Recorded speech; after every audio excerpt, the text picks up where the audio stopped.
Hier samedi, alors que j'étais dans la prière, et puis je dis à Dieu, Seigneur, donne-moi ta parole, parle-moi à travers la Bible, parlez-moi à travers la Bible, parce qu'il y a la vie, il y a l'onction, lorsque le Seigneur vous parle à travers la Bible, là, ça devient sa parole qui donne la vie. Amen. Alors que j'avais dit cela, et puis du coup, j'ai commencé à prier. J'ai commencé à prier, j'ai commencé à parler à langue. C'était une expérience merveilleuse. Et après avoir prié, après avoir parlé à langue, j'ai justement ouvert la Bible. J'avais ouvert simplement la Bible sans faire quoi que ce soit. J'ai ouvert la Bible comme ça. Bon, j'ai ouvert la Bible. Alors, sans pourtant même regarder dans la Bible, j'ai commencé à prier maintenant en intelligence. Donc, je parlais à langue et puis j'ai commencé à prier en intelligence. Alors que je priais en intelligence, qu'est-ce que j'avais dit? Je dis, Seigneur, je pardonne tous mes ennemis qui reçoivent aujourd'hui mon pardon. Je pardonne tous ceux qui me font du mal. Je le pardonne. Tous ceux qui me tentent des pièges. Seigneur, je les pardonne. Tous ceux qui m'ont offensé, je les pardonne. Depuis mon enfance jusqu'à aujourd'hui. Seigneur, qu'ils reçoivent mon pardon. C'était sincère. Je parlais à langue et puis j'ai commencé à pardonner, à libérer des pardons. Mais une chose qui m'avait beaucoup touché, dès que j'ai fini de pardonner, d'un coup, je maintenant lis là où j'avais ouvert par hasard, je n'avais pas lu ça. Lorsque je lis ça, je suis tombé dans Job chapitre 42. C'était Job chapitre 42. Le verset, on va chercher ça. J'étais tombé directement dans Job chapitre 42. Le verset 10. C'était ça. Et cela m'avait étonné. Lorsque je lis, je vais lire ça. Job 42, 10. La Bible dit, l'Éternel rétablit Job dans son premier état quand Job y priait pour ses amis. Et l'Éternel lui accorda les doubles de tout ce qu'il avait possédé. Quand est-ce que Job a prié pour ses amis? C'est lorsque ses amis qui ne le comprenaient pas, qui le condamnaient, alors que Job traversait des moments difficiles, il venait de perdre ses enfants, il venait de perdre tout, il a perdu sa santé, mais ses amis le condamnaient. Et Job gardait l'offense vis-à-vis de ses amis. Et alors l'Éternel va dire à ses amis, ce que vous avez fait, ce n'est pas bien. Vous allez prendre l'Holocauste et aller offrir des sacrifices du pardon pour que Job puisse vous pardonner. J'étais dans ces circonstances-là. Et ses amis venaient avec des offrandes pour recueillir les pardons de Job. Et Job accepta de les pardonner. Ici, maintenant, on voit l'Éternel rétablit Job dans son premier état car Job lui priait pour ses amis. C'était quelle prière? C'était la prière du pardon. Job devait les pardonner. Job a pardonné à ses amis. Pourquoi? Parce que lorsque vous remontez dans le verset 7, Job 47, la Bible dit, après que l'Éternel y a adressé ses paroles à Job, il y dit à Eliphaz de Thaman, ma colère est enflammée contre toi et contre les deux amis. Vous voyez? Parce que vous n'avez pas parlé de moi avec 3 tirs, comme l'a fait mon serviteur Job. Prenez maintenant 7 taureaux, ce n'est pas facile, et 7 béliers, allez auprès de mon serviteur Job et offrez pour vous un holocauste. Job, mon serviteur, priera pour vous, et c'est par égard pour lui seul que je ne vous traiterai pas selon votre folie, car vous n'avez pas parlé de moi avec 3 tirs, comme l'a fait mon serviteur Job.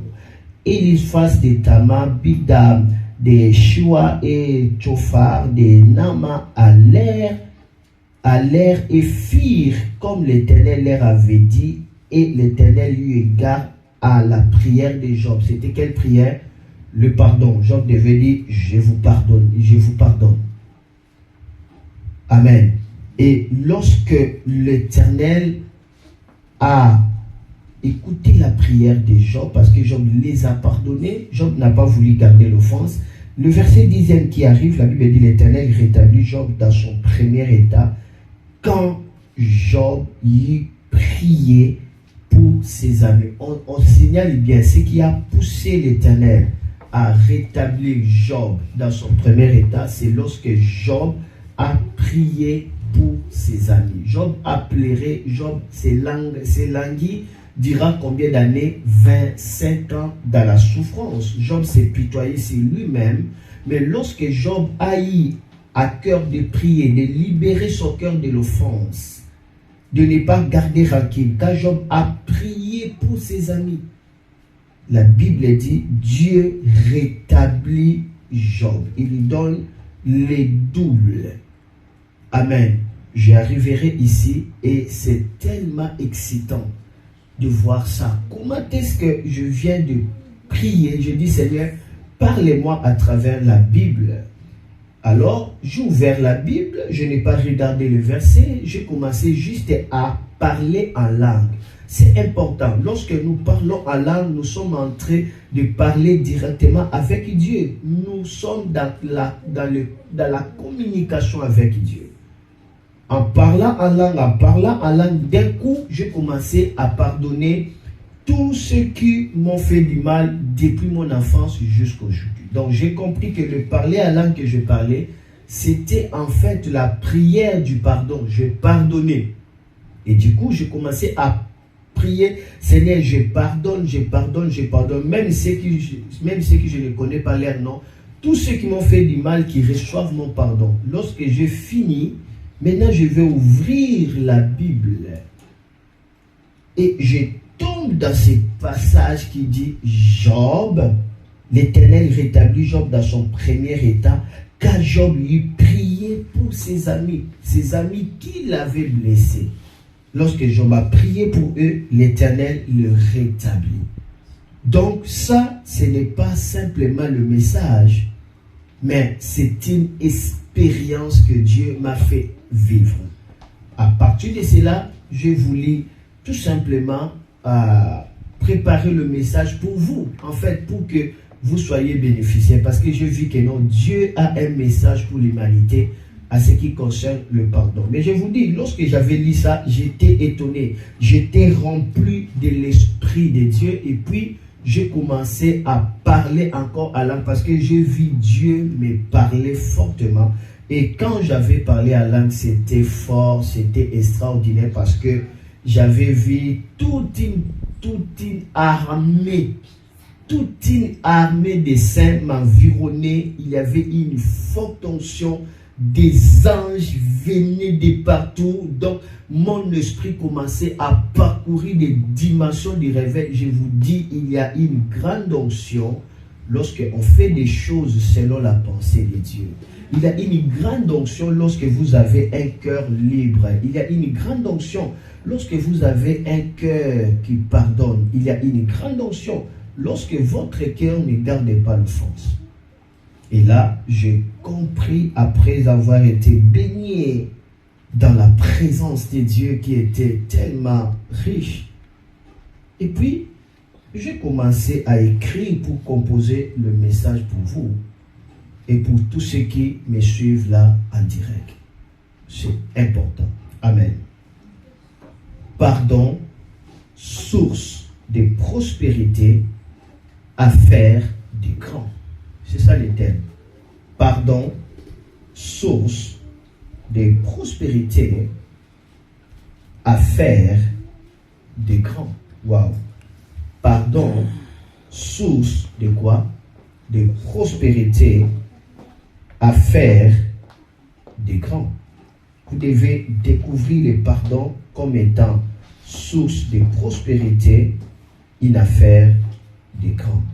Ma soeur, mon frère, si la terre, on rencontre des hommes et des femmes de différents comportements, de différentes cultures, de différentes éducations, de différentes attitudes. Il y a d'autres qui sont victimes d'un mauvais traitement. Il y a d'autres qui sont victimes des complexes, ils vivent dans des complexes. D'autres vivent dans des blessures intérieures. D'autres, ils sont accablés par l'injustice. D'autres, ils ont le sentiment d'être toujours reconnus, remarqués, acceptés, attentionnés par les autres. Et tout cela fait à ce qu'il y ait toujours des offenses, vouloir ou pas. Alors, il est impossible que vous soyez exempté d'être touché, offensé, si vous voulez vivre sur cette terre. Il n'est pas normal que vous voulez accepter la relation et que vous voulez à tout prix que vous ne soyez pas offensé. Non, attendez-vous toujours à l'offense, il y aura toujours l'offense. Pourquoi? Parce que c'est la relation. Chacun vient avec son comportement, chacun vient avec sa pensée, chacun vient avec ses réflexes, et chacun vient avec des douleurs du passé, avec le revers, avec le sentiment de l'injustice. Ils ont connu l'injustice. Tout cela fera assez que il y ait, vouloir ou pas, des incompréhensions et qui va créer, vouloir ou pas, des offenses. C'est comme celui qui accepte tout simplement le métier de peintre. Et cette personne a dit que non, moi, mon métier, c'est le peintre. Mais une chose, je n'aime pas que des couleurs puissent tacher mes vêtements. Ça n'a pas de sens. Alors, aussi longtemps que cette personne-là aura cette pensée, cette position de ne pas vouloir que des couleurs puissent tacher ses vêtements alors qu'il est en train de faire le métier de peintre, cette personne-là vivra dans la peur. Cette personne-là ne vivra pas la paix. Cette personne-là sera toujours troublée parce qu'il finira toujours à être taché. C'est pareil à une personne qui veut vivre sans être offensée. Alors cette personne-là sera troublée, cette personne-là sera dans la peur, cette personne-là ne sera pas tranquille parce que c'est impossible sur la terre, vous serez toujours offensé, vouloir ou pas. Et trouver cela normal comme celui qui est en train de peindre, c'est normal que des couleurs puissent tacher ses vêtements. Mais qu'est-ce que cette personne va faire? Il doit avoir la sagesse de porter l'habit des couleurs. Il doit porter l'habit des couleurs, l'habit qui permet à ce que même s'il est taché, ça ne lui touche pas, ça ne lui affecte pas. Donc vous devez garder votre cœur par la présence de Dieu, de sorte que les traits de ce monde ne puissent pas toucher votre cœur. Permet que ça touche votre oreille, mais que ça ne touche pas votre cœur. Faites comme ces peintres. Voilà pourquoi le pardon est là pour vous laver premièrement et laver l'autre personne.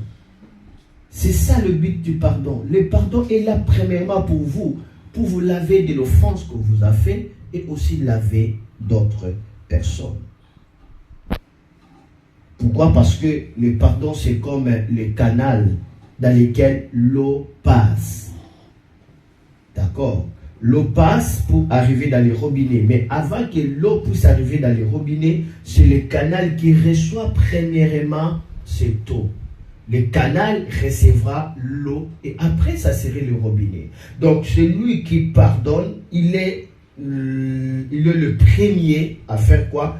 À recevoir le pardon avant que d'autres puissent le recevoir. La présence du pardon le lave lui-même avant que d'autres soient touchés. La présence du pardon le fait lui-même du bien avant que l'autre qui l'a offensé soit aussi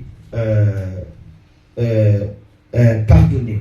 Donc c'est très important de comprendre le bénéfice du pardon.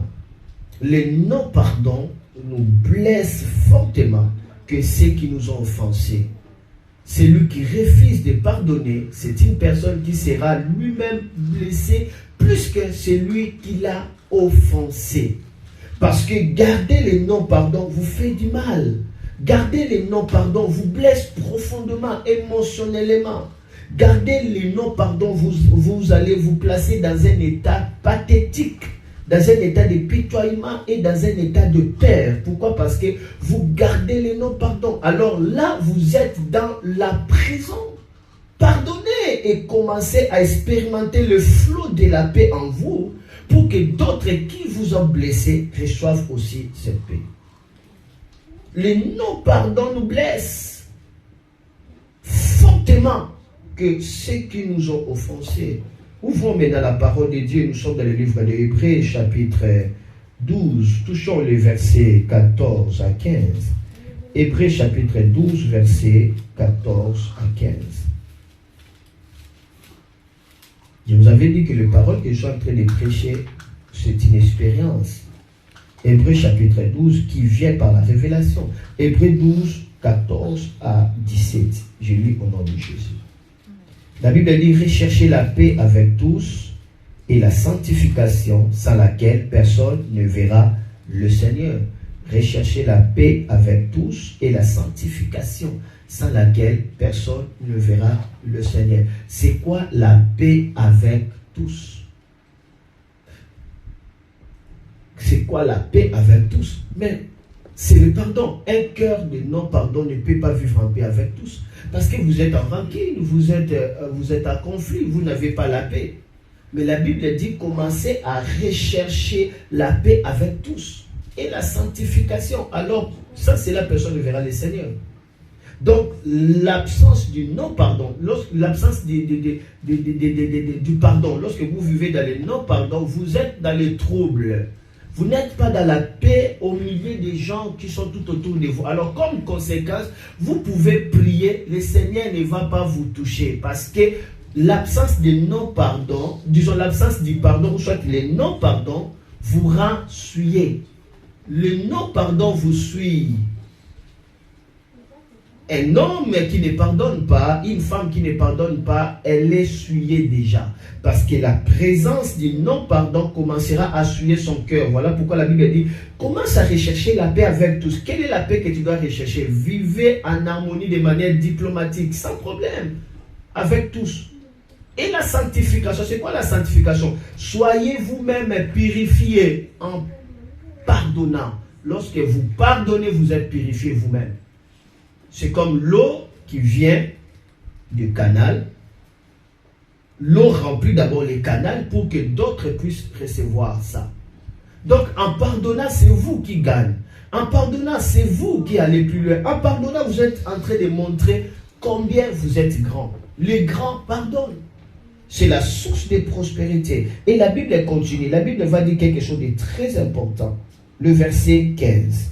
La Bible dit: veillez à ce que nul ne se prive de la grâce de Dieu, à ce qu'aucune racine d'amertume poussant des rejetons ne produise du trouble et que plusieurs en soient infectés. Lorsque vous refusez de pardonner, vous êtes souillé, vous êtes non sanctifié, et directement vous êtes privé de la grâce de Dieu. C'est-à-dire la grâce de Dieu est privée de vous. Vous n'allez pas jouir de la grâce de Dieu. Alors parce que vous ne jouissez pas la grâce de Dieu, votre vie tombe dans l'amertume. L'amertume, c'est le sentiment de non-pardon. L'amertume, c'est le sentiment de tout vouloir recevoir. L'amertume, c'est un cœur de non-contentement, un cœur qui ne se contente pas.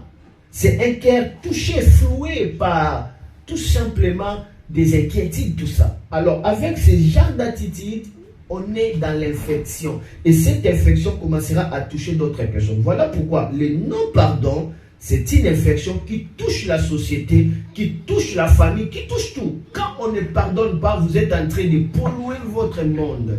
Vous êtes en train de salir votre monde. Vous êtes empoisonné et vous empoisonnez d'autres personnes. C'est toxiquant de garder l'offense dans le cœur. C'est très toxiquant. Non seulement vous-même vous êtes infecté, mais vous infectez d'autres personnes. Parce que vous commencez à polluer dans votre parole, il n'y aura que des blessures. La Bible dit: un cœur brisé fait sortir des paroles blessantes. Alors, le pardon vous met dans la sanctification, dans la paix. La Bible dit rechercher la paix et la sanctification avec tout ça, lesquels il le verra le Seigneur. Mais le danger de l'amertume, lorsque ça touche, la personne va vendre son droit d'aînesse. Parce que la Bible dit, à cause de l'amertume, Esaü a vendu le droit d'aînesse. Le danger de l'amertume, le non-pardon, ça t'amènera dans la pornographie. Parce que la Bible dit, à cause de l'amertume, plusieurs sont tombés dans l'impudicité. Le mot impudicité, ça vient du grec porno. Porno, c'est pornographie. C'est pourquoi ceux qui vivent trop dans l'offense, leur cœur est pollué. Ils vont se débarrasser de cela dans l'impudicité. Ils tomberont dans la masturbation, dans la pornographie, dans toutes choses de suivre. C'est pourquoi la Bible dit rechercher la paix et la sanctification. La paix, c'est par rapport à un cœur qui pardonne. Quand votre cœur est toujours dans la haine, vous allez changer l'échange des valeurs. Vous allez changer la valeur des choses. Comment expliquer à cause tout simplement de la faim, tu as aussi l'animal, mais tu n'arrives pas à patienter, tu as vendu ton droit de noces juste pour une soupe des petits pois. C'était ça que Esaü a vendu son droit. C'était les petits pois. Comment expliquer? Les petits pois, d'ailleurs, moi je n'aime même pas les petits pois, j'aime les haricots que le petit pois. Comment expliquer? La Bible dit, il a vendu son droit d'aînesse, il a été rejeté. Lorsqu'il s'est repris en lui-même, c'était trop tard. Waouh! Ne vendez pas vos droits d'aînesse par un cœur qui souffre de non-pardon, un cœur qui souffre des douleurs du passé. Vous allez vendre votre droit d'aînesse parce que vous allez flouer, bloquer les canaux de la bénédiction de Dieu vis-à-vis de vous. Ça ne va pas couler de vous. L'onction ne va pas couler de vous. Ceci est important et puis nous sommes appelés à comprendre ça. Attention, l'absence de pardon nous prive de la grâce de Dieu. Ça bloque la conduite de la grâce. Comme conséquence, on tombe dans l'amertume. Et cette amertume amène beaucoup de choses. Des infections, des inquiétudes, tout cela. Alors, lisez la parole de Jésus. Nous sommes dans Matthieu chapitre 6. Le verset 12, et puis nous allons toucher directement le verset 14. Élève tes mains, s'il vous plaît. Élevez vos mains, s'il vous plaît. Dis après moi, ô esprit de la sainteté, pardonne mon incrédulité à ne pas pardonner. Esprit de la paix, pardonne mes troubles. Esprit de la joie, pardonne mes inquiétudes. Esprit du pardon, pardonne mon non-pardon. C'est important. Regardez avec moi Matthieu chapitre 6. Touchons le verset 12, n'est-ce pas? Cette parole est vivifiante. La Bible dit, pardonne-nous nos offenses, comme nous aussi nous pardonnons à ceux qui nous ont offensés. Là, c'est la prière de notre Père. Il dit, lorsque vous priez, dites, pardonnez-nous nos offenses, comme nous aussi nous pardonnons à ceux qui nous ont offensés. On s'adresse à Dieu, pardonnez-nous comme nous pardonnons à ceux qui nous ont offensés. Donc, si nous ne pardonnons pas à ceux qui nous ont offensés, nous n'avons pas droit à recevoir le pardon de Dieu. Or, lorsque on n'a pas le droit de recevoir le pardon de Dieu, on est détruit, on est perdu. Et touchez le verset 14 à 15, Jésus sera clair ici, il va expliquer Matthieu 6, 14 à 15. Qu'est-ce qu'il dit? Si vous pardonnez aux hommes leurs offenses, votre Père Céleste vous pardonnera aussi.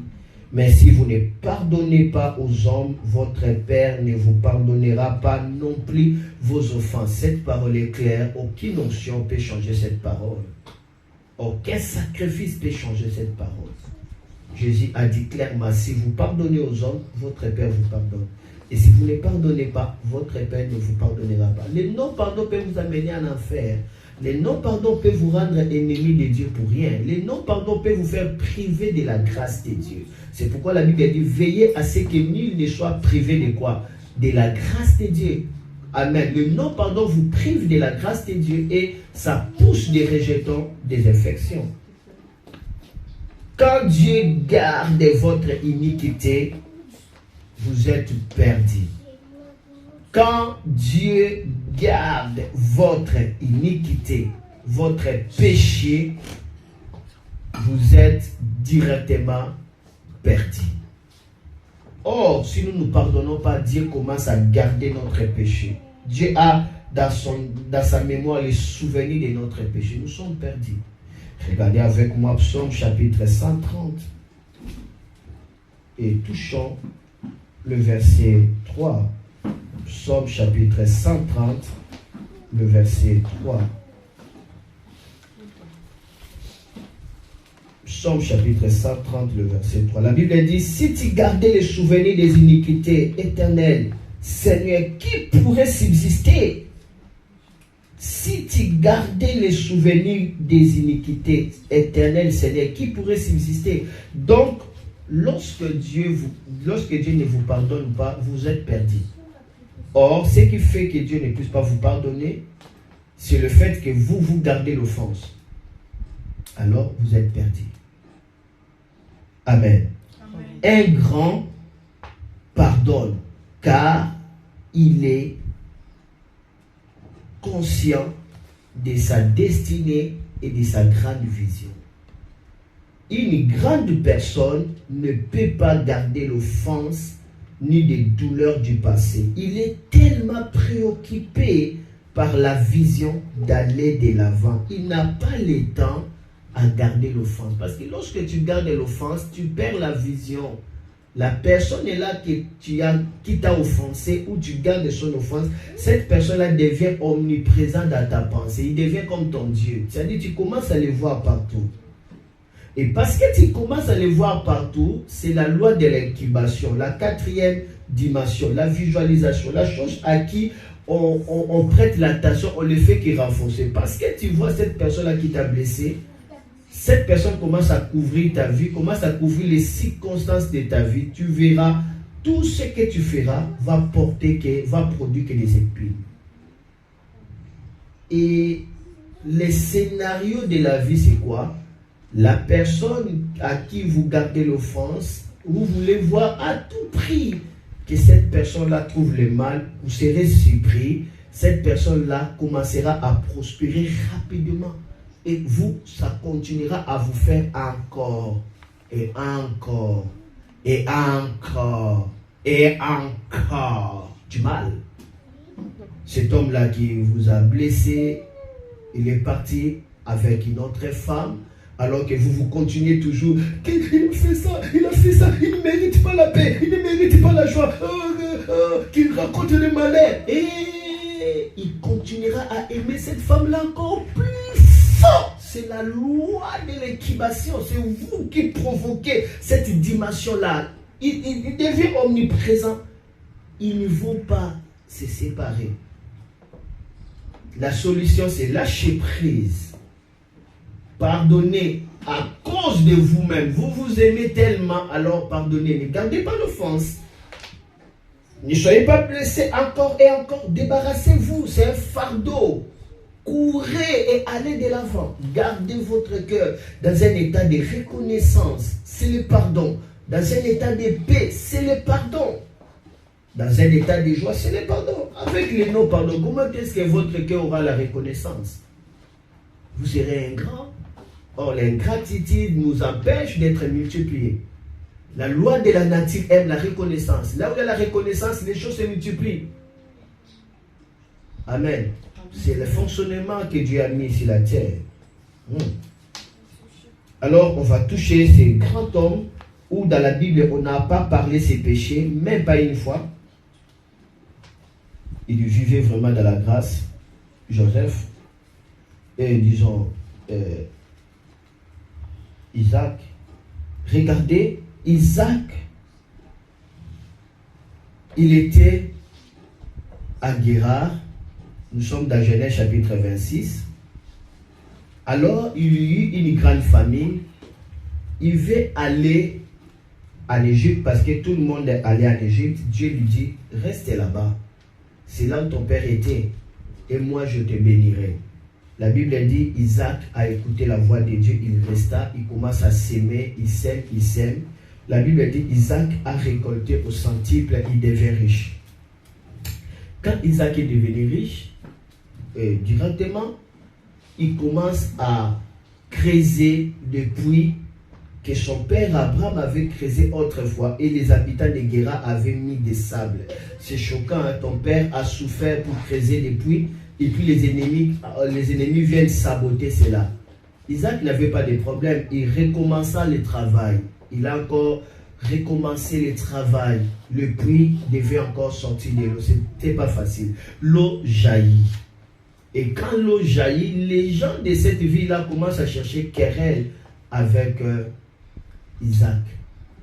Isaac alla de l'autre côté. Mais il restait toujours dans ce pays jusqu'à ce que le roi Abimelech va trouver Isaac. C'est le roi en fait de cet endroit-là. Il trouve Isaac pour dire que non, tu deviens riche, tu deviens grand dans notre pays, nous te chassons, sors de notre terre. Isaac n'a pas répondu. Isaac est allé loin, mais il était toujours dans ce même pays. Ma soeur, mon frère, ne soyez pas victime des gens, ne soyez pas victime de plaire aux gens. Si Dieu vous dit telle est ta bénédiction, ne change pas. On a changé, on a chassé Isaac, mais Isaac allait dire, alors je suis béni, je quitte Guérard, je vais à Ariel. Non, Isaac a quitté seulement cet endroit, mais il était toujours à Guérard. Pourquoi? Parce que Dieu l'avait dit, c'est là où je te bénirai. Si tu sais que là où sera ta bénédiction, on va te blesser, ne quitte pas. Amen. Restez toujours. Isaac il dit, moi je ne serai pas blessé. Vous m'avez chassé ici dans cette commune. Bon, ok, j'irai dans l'autre commune, mais moi je serai toujours dans cette terre. Parce que Dieu m'avait dit, c'est ici que je serai béni. Combien de gens ont quitté le lieu de leur bénédiction? Parce qu'on les a touchés, on les a blessés, ils ont quitté. Lorsque vous quittez votre bénédiction. Vous bloquez votre flux. Il m'a blessé, pourquoi? C'est toi-même qui vas perdre. Tu quittes ta bénédiction. Tu quittes. Il y a même d'autres qui ont quitté même la confiance de leur pasteur. Tout simplement par un mauvais comportement de son pasteur. Il a abandonné sa confiance. Tu perdras. S'il est le pasteur de ta vie et que tu ne fais pas confiance à lui, c'est toi qui continueras à souffrir. C'est tout. Quitter seulement ces terrains-là où le pasteur ne veut pas te supporter. Et quitter ces terrains-là, mais rester dans cette terre. Mais tu peux quitter cette partie. Isaac a quitté cette partie où le roi lui dit, quittez ma terre. Oui, il a quitté cette commune, mais Isaac est resté toujours dans le pays. D'accord?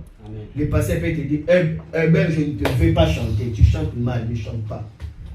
Bon, le pasteur peut être non diplomatique. Il y a des pasteurs qui ne savent pas parler. Il t'a blessé, n'est-ce pas? Il t'a blessé. Est-ce que cela te donne le droit de quitter l'église? Mais non, monsieur, non, madame. Si tu quittes, c'est toi-même. C'est toi-même. À moins que Dieu ne t'a pas destiné là. D'accord? Un pasteur ne me veut pas que je chante. Ok, ça va, je quitte la musique. Mais cela ne te dit pas de quitter l'église. C'est comme Isaac.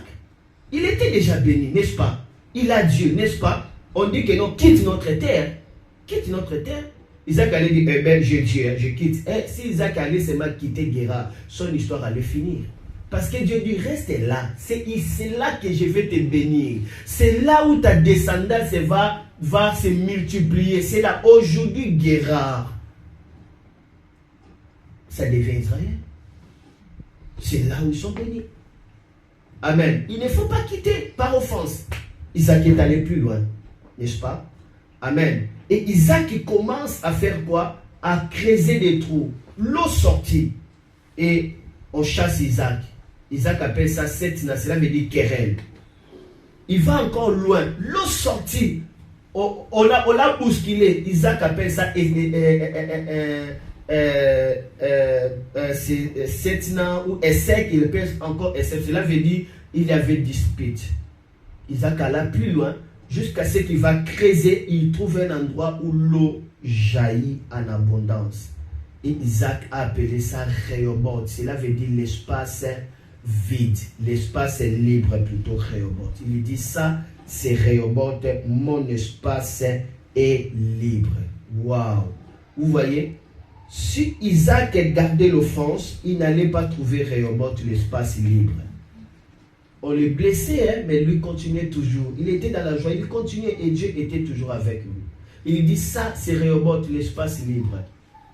Dans si la terre, vous rencontrerez les gens qui vont vous blesser par-ci, par-là, par des paroles, ainsi de suite. Mais une chose, continuez toujours à vous fortifier par la joie du Seigneur. C'est la joie du Seigneur soit votre force. Amen. Lorsque vous gardez la joie du Seigneur comme votre force, personne ne peut vous empêcher d'être béni. Personne ne peut vous empêcher d'être joyeux. Personne ne peut vous empêcher d'aller plus loin. Si la joie du Seigneur est votre force, alors vous n'allez pas accepter à cause d'une personne que vous vivez dans la tristesse. Pourquoi? Parce que ce n'est pas la joie des personnes qui est votre force, mais c'est la joie de Dieu. Amen. Si vous savez que Dieu est votre force, sa joie, c'est ce que vous cherchez, alors ne vous occupez pas de tout ce que le monde peut vous faire pour vous blesser. Parce que ce n'est pas leur joie qui est votre force, mais c'est plutôt la joie du Seigneur qui sera votre force. Isaac va trouver Rehoboth. Pourquoi? Parce qu'Isaac a gardé son cœur loin des offenses. Il dit ça, c'est l'espace libre. Waouh! L'espace libre arrive lorsque nous maintenons le sentiment du pardon. Que le sentiment du pardon soit riche dans votre cœur. Et que le Seigneur vous amène dans un espace libre. Amen. Si vous maintenez le sentiment du pardon, là où on va vous jeter, ça serait l'endroit où vous serez encore élevé. Amen. Là où on va vous combattre, c'est là où vous serez encore promis. Amen. Parce que partout où vous serez, Dieu sera toujours avec vous. Dieu va manifester sa présence. Parce que vous ne voulez pas garder rancune. Lorsque vous ne gardez pas rancune, vous dites à Dieu, ah, cette affaire-là, c'est à toi. À toi la vengeance, pas à moi. Moi, j'avance. Ah, Dieu dit, ah, ok, ça va. Moi, je m'arrange à confondre tes ennemis. Et toi, avance. Mais lorsque toi, tu dis, non, Dieu, ça, ce n'est pas ton affaire. Ça, c'est mon affaire. Laisse-moi m'occuper de mes ennemis. Alors là, tu commences à être essuyé. Laisse Dieu s'occuper de tout ce qui vous fait du mal. Amen. Amen. Amen. Et il ne faut pas aussi prier. Il ne faut pas aussi dire que non, oh Dieu, à toi la vengeance, occupe-toi de tout ce qui me fait du mal, occupe-toi. Lorsque tu fais ce genre de prière, cela veut dire qu'en réalité, tu as l'offense contre ces gens-là. Donc Dieu connaît ton cœur. Ce qui importe à Dieu, c'est les sentiments. Ne dis pas aussi à Dieu, oh Dieu, à toi la vengeance, occupe-toi de tout ce qui me fait du mal. Donc cela veut dire que tu es préoccupé par tout ce qui sont en train de faire. Toi, ne l'occupe pas. Soyez tellement emporté par la vision. Continuez à aimer Dieu. Ne s'occupe pas. Laissez Dieu ces affaires-là. Ne les appelez même pas Dieu. Parce que Dieu n'est pas troublé mental. Dieu est sage. Dieu est omniprésent. Il sait comment s'occuper de tes ennemis. Dieu sait comment s'occuper. Mais ce n'est pas tes affaires. Tes affaires, occupe-toi de ce que Dieu t'a appelé sur la terre. Amen. Et c'était merveilleux. Nous voyons que dans le verset 12 à 16, quelque chose d'extraordinaire va arriver. J'aimerais tout simplement paragrapher.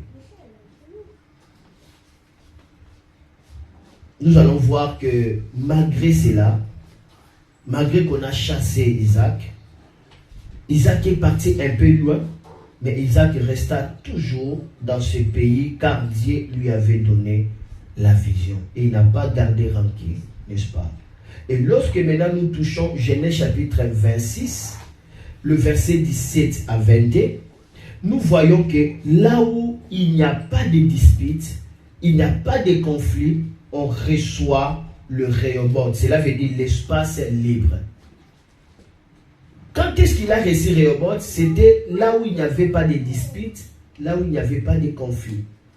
D'accord. L'autre puis il a appelé ça dispute, l'autre puis il appelle ça querelle. Maintenant, lorsqu'il est allé dans un endroit un peu plus loin où il n'y avait pas de dispute, il n'y avait pas de conflit, qu'est-ce qu'il a reçu?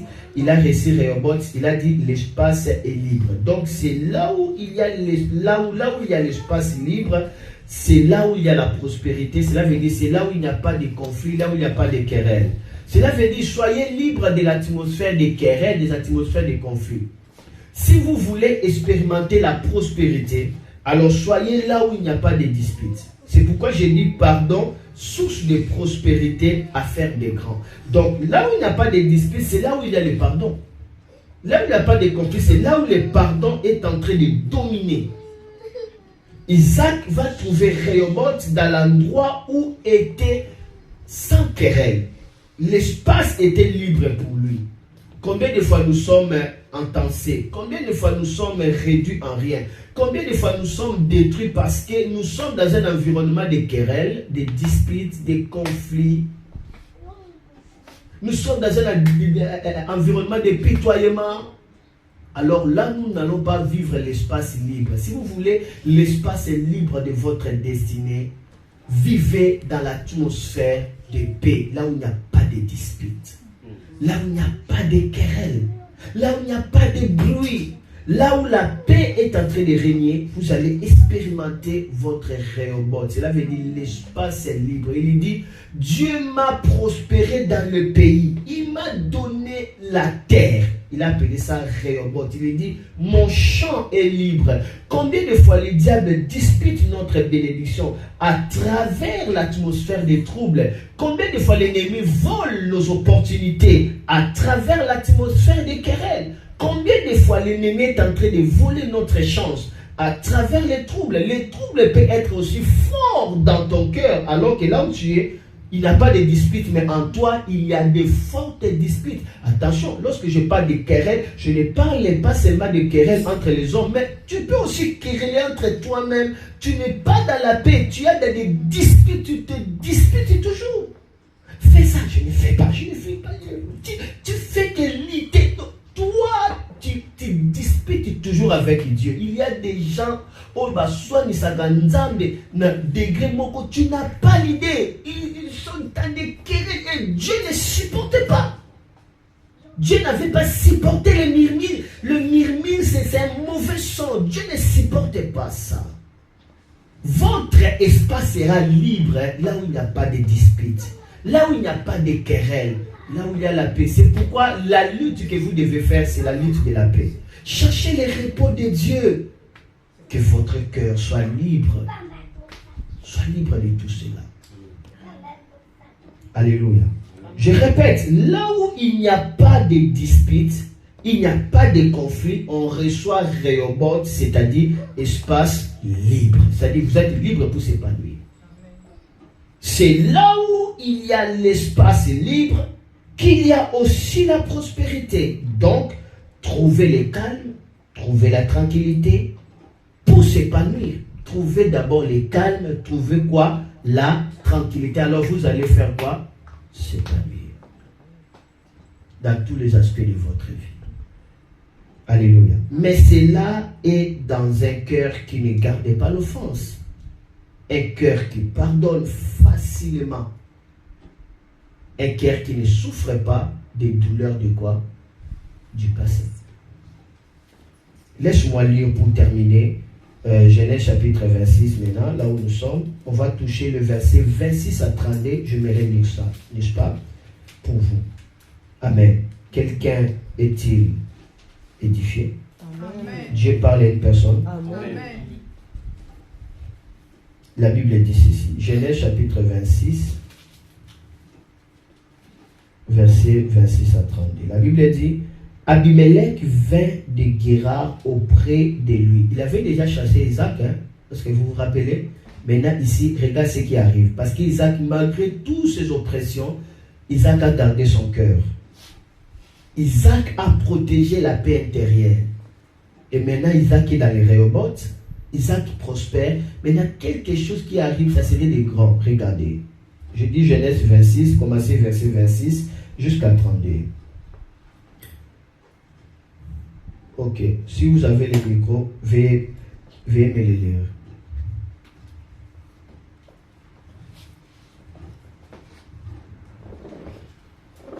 Que Dieu vous donne le cœur d'Isaac.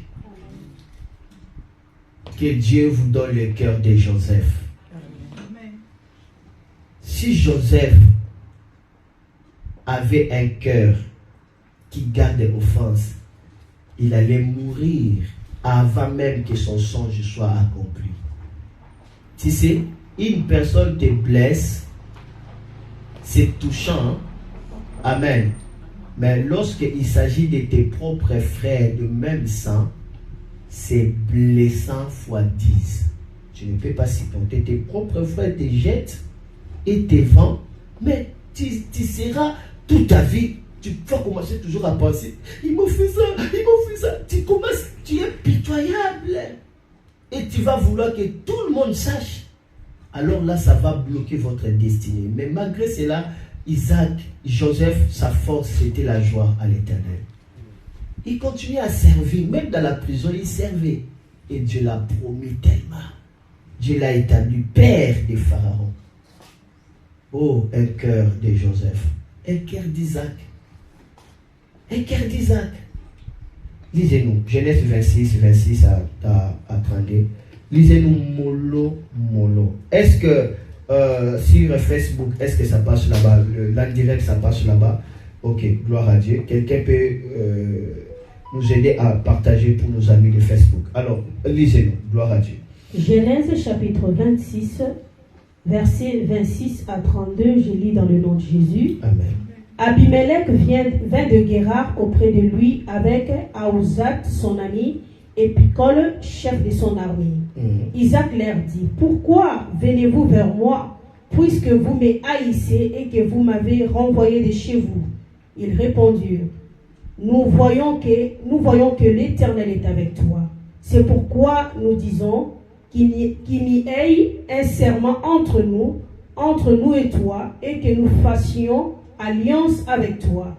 Jure que tu ne nous feras aucun mal, de même que nous ne t'avons point maltraité, que nous t'avons fait seulement du bien, et que nous ne t'avons laissé partir en paix. Tu es maintenant béni de l'Éternel. Isaac leur fit un festin, et ils mangèrent et burent. Ils se levèrent de bon matin et se lièrent l'un à l'autre par un serment. Isaac le laissa partir et ils le quittèrent en paix. Ce même jour, le serviteur d'Isaac vint lui parler du puits qu'il creusait et lui dire, nous avons trouvé de l'eau. Et il l'appela Shiba. C'est pourquoi on donna à la ville le nom de Beersheba jusqu'à ce jour. On a donné à cette ville le nom de Beersheba qui veut dire tout simplement le serment d'alliance. C'était le jour où ils ont fait serment, où Isaac a accepté leur pardon pour faire les serments. C'est le même jour-là que l'eau a jailli. L'eau sortit directement à cause du serment de paix, Beersheba. Et quand l'eau sortit, Isaac appelle ça Beersheba, serment de paix. Waouh! Le serment, c'est dans le serment de paix, de réconciliation que la prospérité coulera, qu'il y aura de l'eau coulera. De l'eau se retrouve dans les serments de la paix. La prospérité se trouve dans les serments de la paix. Ils ont venu dire à Isaac, non, Dieu est avec toi, Isaac. Vraiment, on veut seulement faire alliance, soyons seulement unis. Isaac accepta toujours. Et à cette même heure, là, l'eau a jailli. Il dit, ça, c'est Beersheba. Cela veut dire le serment de paix. Waouh! Il est temps de faire serment de paix. Serment, c'est l'alliance. Il est temps de faire l'alliance pour la paix. Il est temps de faire l'alliance pour la réconciliation. Si la plupart des pays africains, la plupart des nations africaines sont toujours dans les troubles parce qu'il n'y a pas de véritable un serment de paix, il n'y a pas de véritable réconciliation, il n'y a pas la paix nationale, il n'y a pas la réconciliation. C'est pourquoi il y a des troubles. Si l'Afrique aujourd'hui ne sort pas pour manifester sa grandeur comme autrefois, pourquoi? Parce que dans le pays africain, il n'y a pas de serment de paix. Il n'y a que de la haine, la division, tout ça. Là où il y a l'alliance de paix, on prospère. L'église où la paix est un serment, cette église-là va prospérer. La famille où la paix est un serment, cette famille-là va prospérer. Des relations où il y a la paix, ça va prospérer. Il est temps de chercher la paix. Même si l'autre ne veut pas la paix, toi, tu as besoin de faire le serment de paix à cause de ta prospérité. Tu dois dire, pour le moment, je vais faire Beersheba. Est-ce que vous savez que Beersheba, c'est un endroit où Dieu descendait de temps en temps?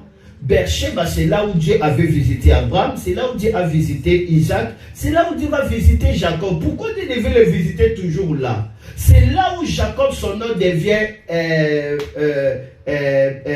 Israël. C'était là. C'est là où Jacob avait vu Bethel, les anges monter et les anges faisaient quoi? Descendre. C'était dans cet endroit-là. Auparavant, ce n'était pas le nom de Beersheba, mais on a commencé à appeler ça parce que Isaac a remarqué que l'eau a jailli, parce que c'était dans cet endroit-là qu'il a fait la paix avec les habitants de Guérar. Aujourd'hui, Beersheba n'appartient pas aux gens de Guérar, mais appartient à l'Israël à cause des serments de quoi? Des serments de paix. Il est temps de faire les serments de paix. Et terminons par le dernier verset où nous avons commencé au début, n'est-ce pas? Est-ce que vous vous rappelez des derniers versets où nous avons commencé au début? C'était Job chapitre 10, Job chapitre 42, versets 10 à 16. Lisez-nous rapidement et puis nous terminons. Gloire à Dieu.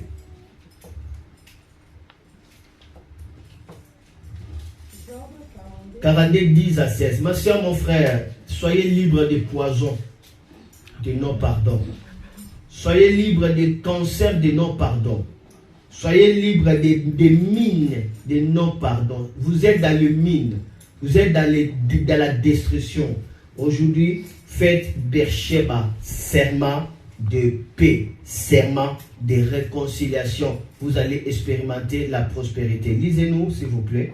Job chapitre 42 verset 10, je lis au nom de Jésus. Amen. L'Éternel rétablit Job dans son premier état, quand Job eut prié pour ses amis, et l'Éternel lui accorda le double de tout ce qu'il avait possédé. Lorsque Job a prié pour ses amis, Job a béni ses amis pour dire: je vous pardonne, je vous bénis.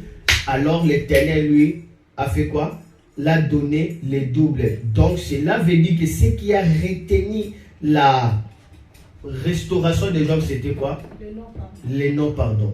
Jusqu'à ce que l'Éternel attendait. Vous savez, hein, l'Éternel n'est pas pressé. Il attendra toujours. Vous pouvez atteindre 99 ans. Vous êtes là avec la canne. Hein.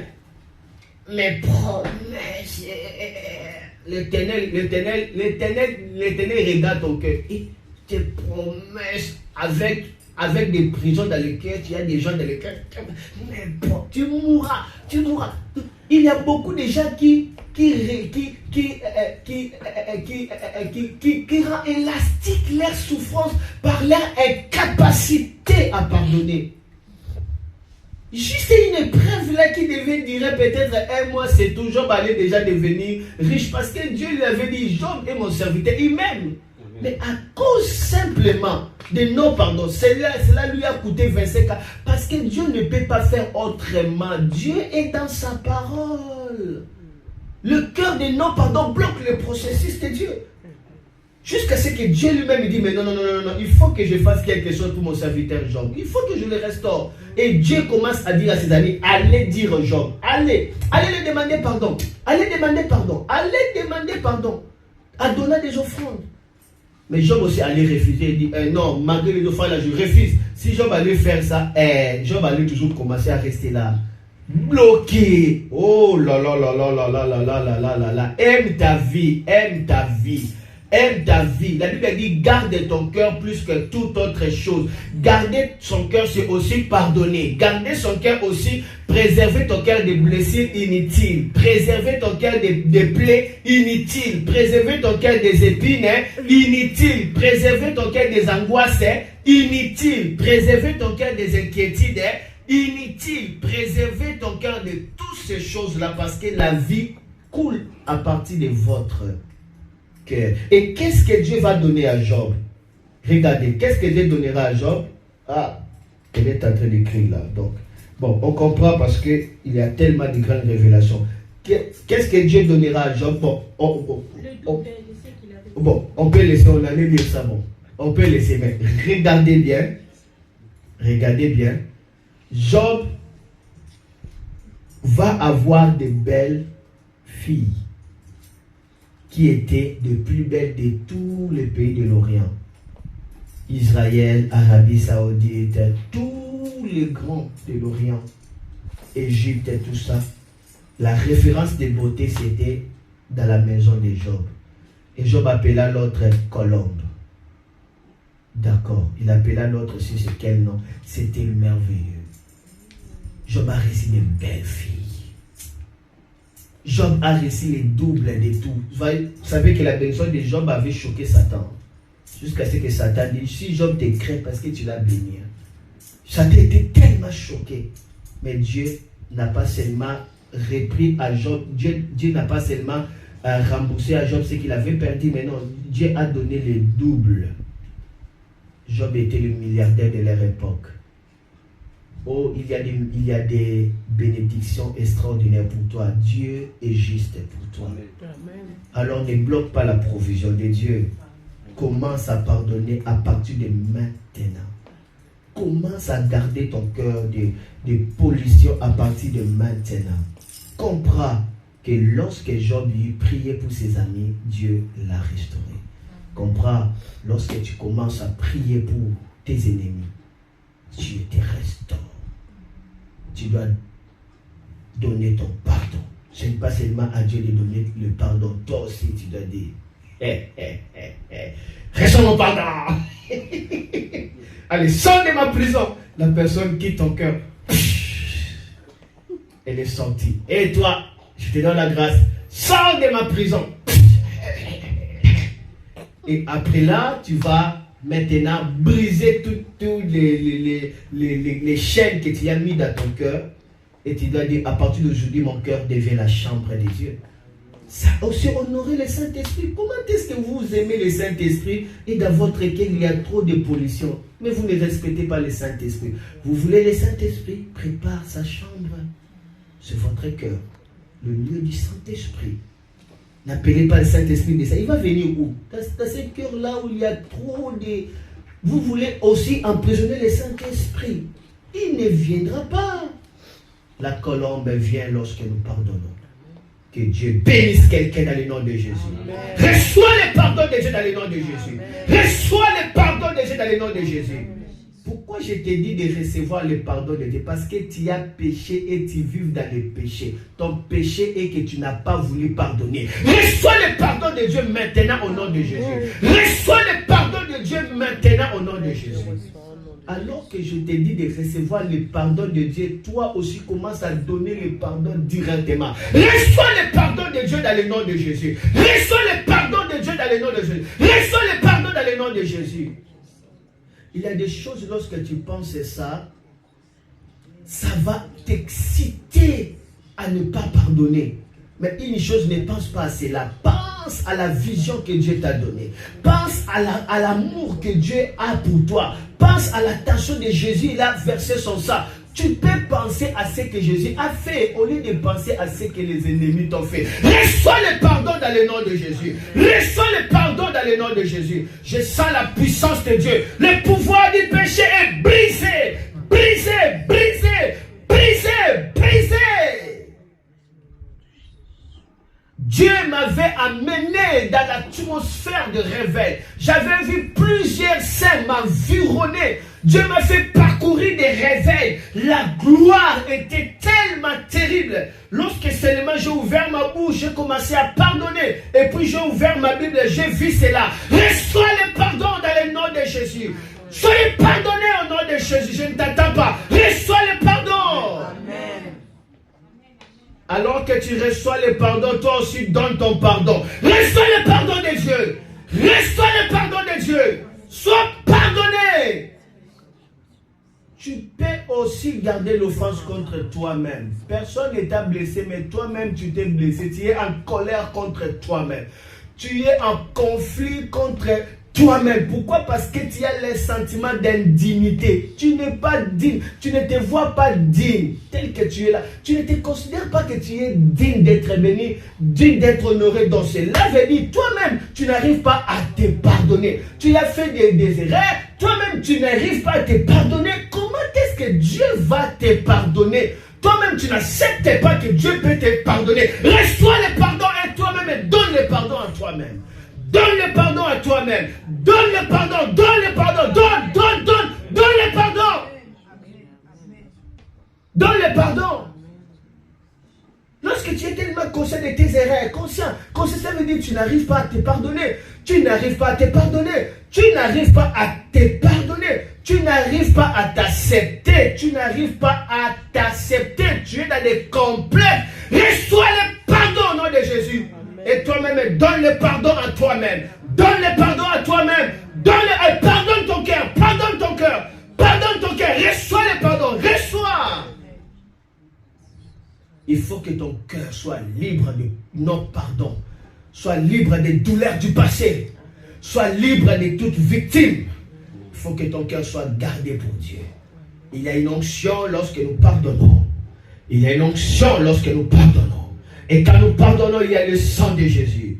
Et il y a la victoire, victoire par le sang de Jésus. Mon Seigneur, mon Sauveur. Il y a la victoire, victoire par le sang de Jésus. Mon Seigneur et mon Sauveur. Reçois le sang de Jésus.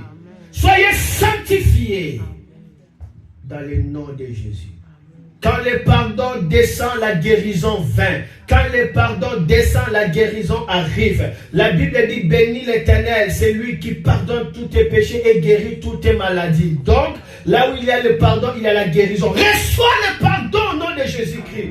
Là où le pardon arrive, la guérison, ça suit. Reçois le pardon au nom de Jésus. Jésus dit, tes péchés sont pardonnés, va. Et cette femme était guérie de son mal. Donc là où il y a le pardon, il y a la guérison. Reçois le pardon au nom de Jésus. Je pardonne ton sang. Je pardonne ta chair. Je pardonne ton esprit. Je pardonne ton cœur. En tant que pasteur, Dieu m'a dit, c'est à qui vous pardonnerez, il leur sera pardonné. Dans le nom de Jésus, je pardonne ta vie. Amen. Et reçois le pardon de Dieu. Amen. Et que des chaînes tombent. Et que des liens soient rompus. Et que la joie devienne ta vie. Amen. Que la reconnaissance devienne ta fréquence. Amen. Que la gratitude devienne ta respiration. Amen. Reçois l'esprit de la grâce. Au nom de Jésus, nous avons ainsi prié. Amen. Amen. Amen. Amen. Amen.